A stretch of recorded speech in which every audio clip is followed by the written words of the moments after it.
Hola, mi nombre es Diego Armando Velázquez Carrillo, soy alumno del grupo 26 de la carrera en Químico Farmacéutico Biólogo y este video va a hablar sobre los trastornos de la personalidad de manera general y sobre el trastorno límite de la personalidad de manera más particular. ¿Qué es un trastorno de la personalidad?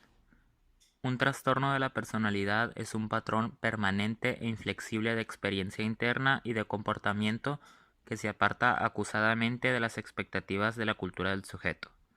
Tiene su inicio en la adolescencia o principio de la edad adulta. Es estable a lo largo del tiempo y comporta malestar o perjuicios para el sujeto. ¿Qué es un trastorno de la personalidad? Un trastorno de la personalidad es un patrón permanente e inflexible de experiencia interna y de comportamiento que se aparta acusadamente de las expectativas de la cultura del sujeto. Tiene su inicio en la adolescencia o principio de la edad adulta. Es estable a lo largo del tiempo y comporta malestar o perjuicios para el sujeto.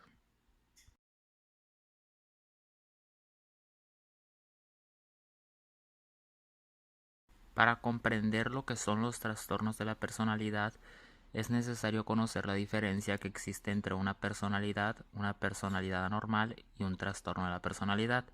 Para ello necesitamos saber qué es la personalidad. Y es curioso ya que a lo largo de la historia se han propuesto numerosas definiciones para la personalidad. En la actualidad parece existir un cierto consenso en el que la personalidad podría considerarse como un patrón complejo de pensamientos, sentimientos y conductas característicos que distinguen a las personas entre sí, que persisten a lo largo del tiempo y se manifiestan en casi todas las áreas de funcionamiento del individuo. Estos rasgos intrínsecos serían una compleja mezcla de factores temperamentales que son determinados por la biología y caracterológicos que son determinados por el medio ambiente.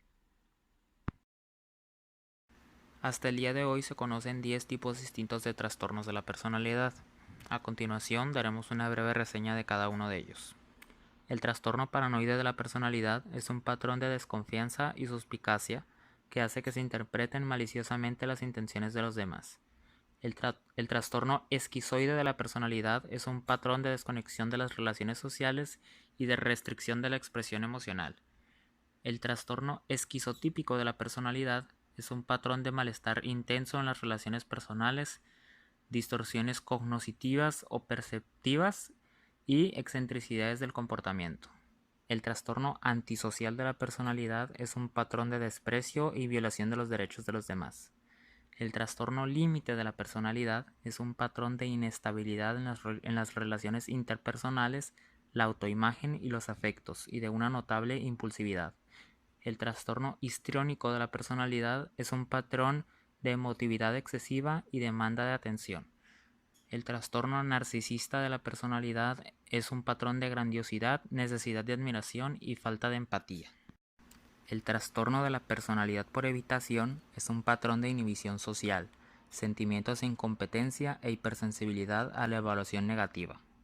El trastorno de la personalidad por dependencia es un patrón de comportamiento sumiso y pegajoso, relacionado con una excesiva necesidad de ser cuidado.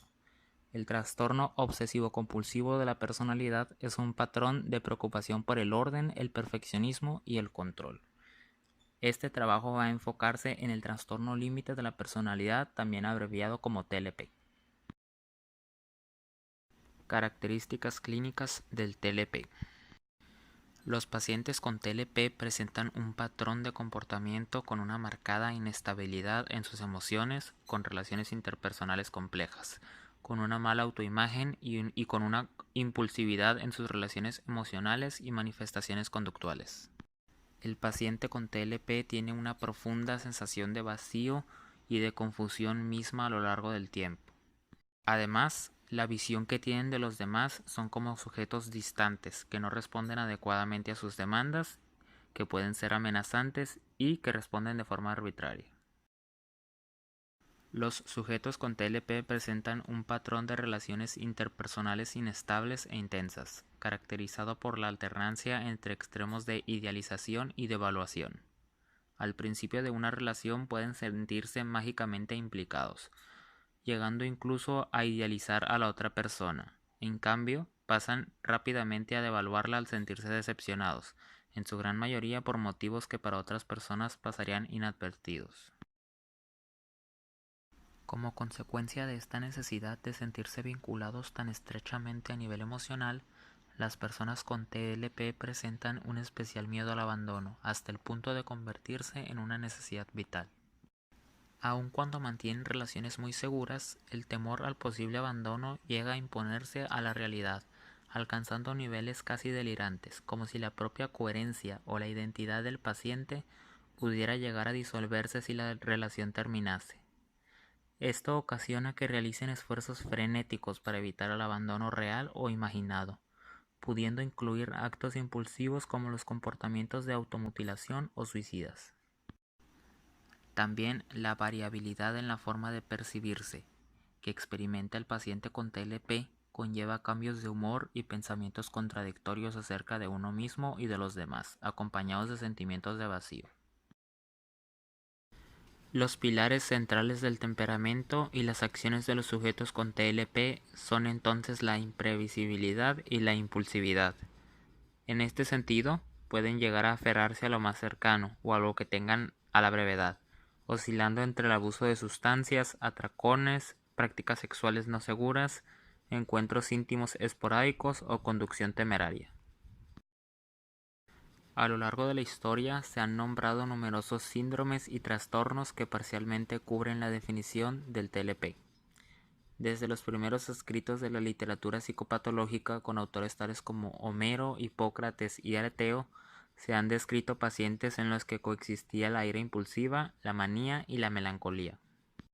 A pesar de ello, fue Bonnet, en 1684, quien unió la impulsividad y los estados de ánimo inestables en un síndrome que denominó folie maníaco-mélancolique.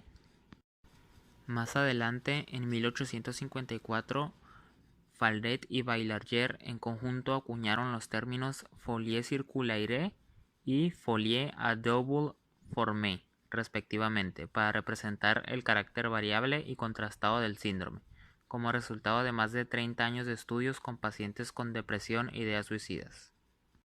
Dos de los autores que posiblemente más se acercaron a la definición actual del TLP son Kraepelin y Schneider. Kraepelin en 1921 con su descripción de la personalidad excitable y Schneider en el mismo año que acuñó el término de personalidad lábil. Más adelante, Kretschmer en 1925 proporcionó algunos elementos adicionales del retrato actual del límite, enfatizando de nuevo la volubilidad emocional y su curso impredecible, considerando que estas personas manifestaban lo que él denominó un temperamento mixto cicloide-esquizoide. A pesar de ello, las últimas conceptualizaciones sobre el concepto de límite han surgido en los años 90 de la mano de autores como Saranini, que opinan que el TLP debería ser considerado dentro del espectro de los trastornos de los impulsos. Epidemiología. A causa de los recientes cambios en la definición del TLP y la problemática que suscita este trastorno, las tasas de prevalencia no han sido muy investigadas, por lo que debemos considerar los siguientes datos como estimaciones y no como un reflejo fiel de la realidad. Se estima que la prevalencia del TLP es de alrededor del 2% de la población general, aproximadamente del 10% entre los sujetos vistos en los centros ambulatorios de salud mental y en torno al 20% entre los pacientes psiquiátricos ingresados. En las poblaciones clínicas con trastornos de la personalidad se sitúa entre el 30 y el 60%. No obstante, otros autores señalan la posibilidad de una sobreestimación de tales tasas de este trastorno en comparación con otros trastornos de la personalidad, dado que los pacientes con TLP suelen frecuentar más los centros de salud que otros pacientes, como por ejemplo una persona con diagnóstico de trastorno de la personalidad por evitación. Según la hipótesis diátesis-estrés, los trastornos mentales son el resultado de factores genéticos y ambientales. En el trastorno límite de la personalidad también se ha seguido esta hipótesis y por ende esta línea de investigación. Así, se ha demostrado una heredabilidad de un 35% en casos de gemelos monocigóticos y de un 7% en casos de disigóticos. Los genes relacionados con la serotonina parecen tener una gran implicación en este trastorno, ya que serotonina por debajo de los niveles normales es la base de los síntomas de la agresión compulsiva y cuya actividad deficiente podría estar asociada a riesgos genéticos, aunque su naturaleza molecular precisa no está aún muy clara. Por último, pero no menos importante, el trastorno límite de la personalidad es unas 5 veces más frecuente en los familiares de primer grado de quienes tienen el trastorno que en la población general. Neuroquímica. Uno de los primeros autores en proponer una hipótesis en relación a la neuroquímica del TLP fueron Sieber y David en 1991. Dichos autores afirmaron la existencia de una correspondencia entre dimensiones sintomáticas y anomalías en diferentes sistemas de neurotransmisión.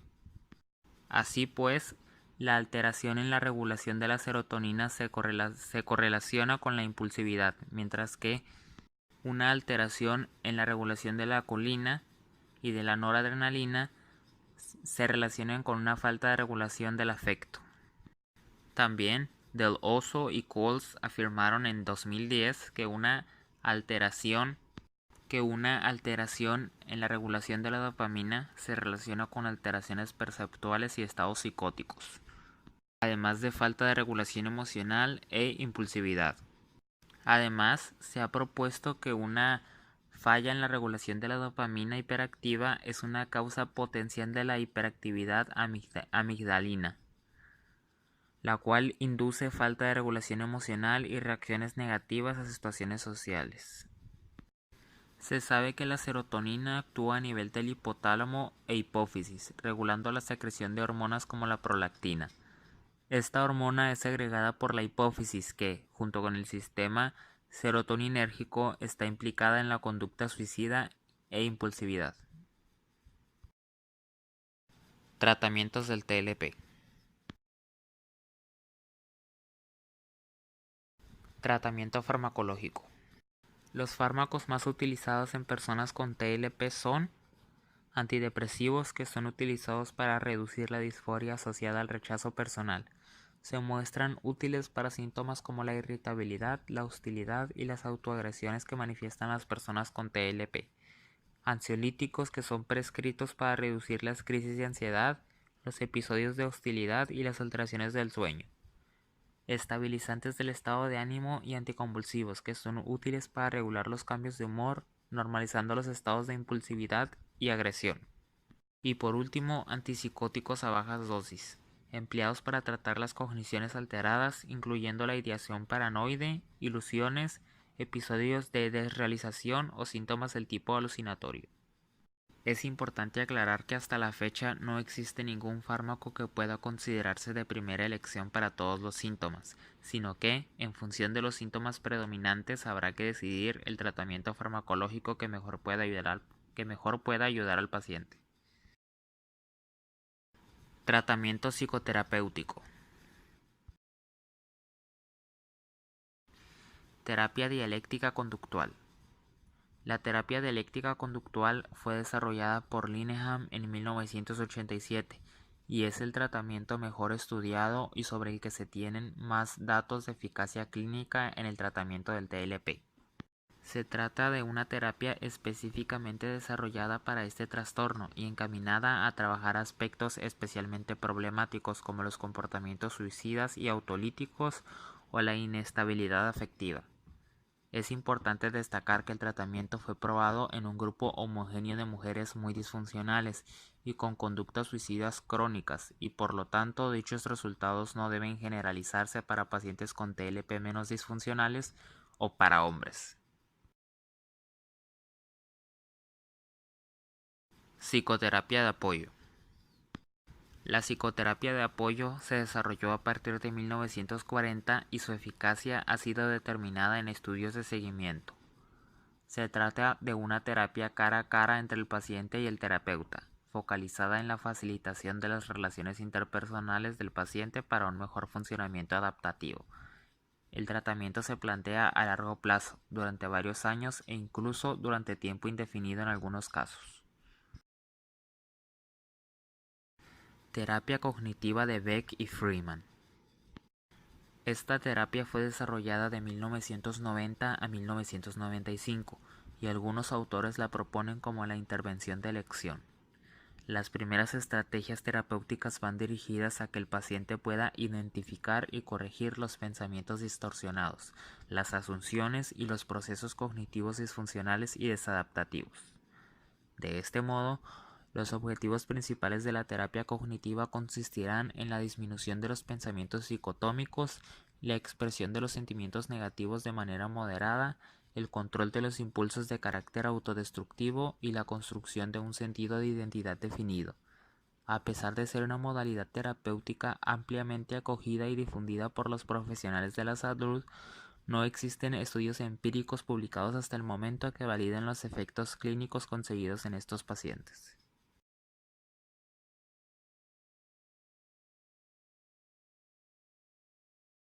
El presente video pretendió primero que nada aclararle de manera general en qué consisten los distintos trastornos de la personalidad y en específico que conozca la mayoría de los aspectos relacionados con el TLP. Uno de los objetivos de este video era poder ver de manera más tangible el impacto y oportunidades laborales que tiene un QFB. A pesar de que el TLP entra dentro del terreno de la psicología y la psiquiatría, se puede ver claramente la importancia tanto en la investigación constante que se está llevando a cabo para entender mejor los aspectos bioquímicos y genéticos que influyen a que el paciente presente la mayoría de los síntomas asociados con el TLP, así como la elaboración y descubrimiento de los fármacos que ayuden a tratar los diversos síntomas del TLP. Es importante que se siga investigando para descartar o confirmar las creencias actuales sobre el trastorno límite de la personalidad, lo cual podría hacer que la información aquí presentada varíe considerablemente. Por mi parte sería todo, muchas gracias.